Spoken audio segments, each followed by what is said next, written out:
Bangalore's lakes have been the subject of protests over the last few weeks. While some were directed at the anti-encroachment drive started by the state government, others actually protested clearances given to developers to build near a lake. Now, what kind of damage will encroachment and building near lake beds have on the city itself, and how can it be salvaged? Lakshmi Sivadas files this report.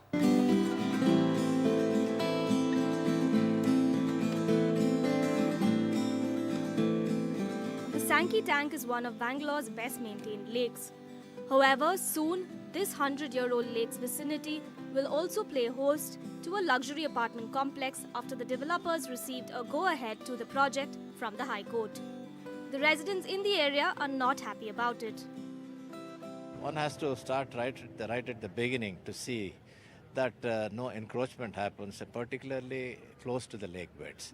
And this is going to hurt the ecology of the lake, as well as the underground water system and flora and fauna.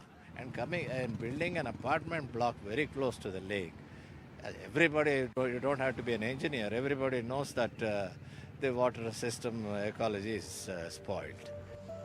It's not just the Sankey Tank. Bangalore's lakes have been facing the brunt of the unplanned urbanization in the city. Back in 1973, there were over 200 lakes in the city. According to studies, this number had declined to just over 90 in 2010. While 54% of lakes were encroached upon, 72% of these lakes lost their catchment areas and are moving towards a slow death.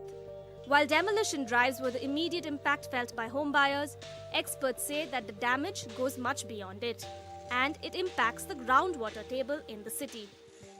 Wherever lakes were there, earlier groundwater table was 100 feet. Today, where people have removed the lake, the depth has gone down to 600 feet.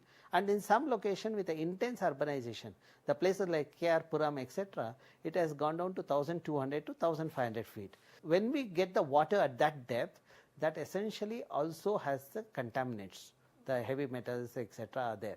That means people are tapping the water which is already contaminated.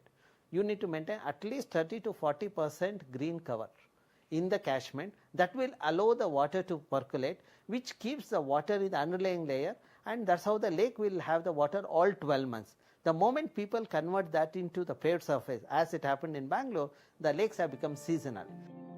In the last 40 years, there's been a 62% increase in the built-up or concrete surface area in the city that has led to a loss of 78% of Greater Bangalore's vegetation and 79% of its water bodies.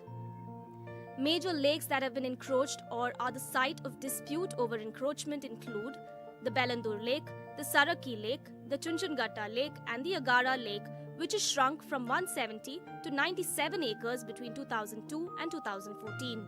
Experts say that the situation could be salvaged by empowering the existing Lake Development Authority. Right now there are so many agencies involved in lake, no one agency is taking responsibility. It's time that we empower Lake Development Authority, give all the lakes to them, in charge of the lakes to them. Development can be done by different agencies, but the ownership should lie with the Lake Development Authority. Apart from the lake beds itself, experts say that the encroachment of stormwater drains further adds to the loss of connectivity to the lakes, while at the same time increasing the chances of flooding in the city. From Bengaluru, Lakshmi Sivadas for NDTV.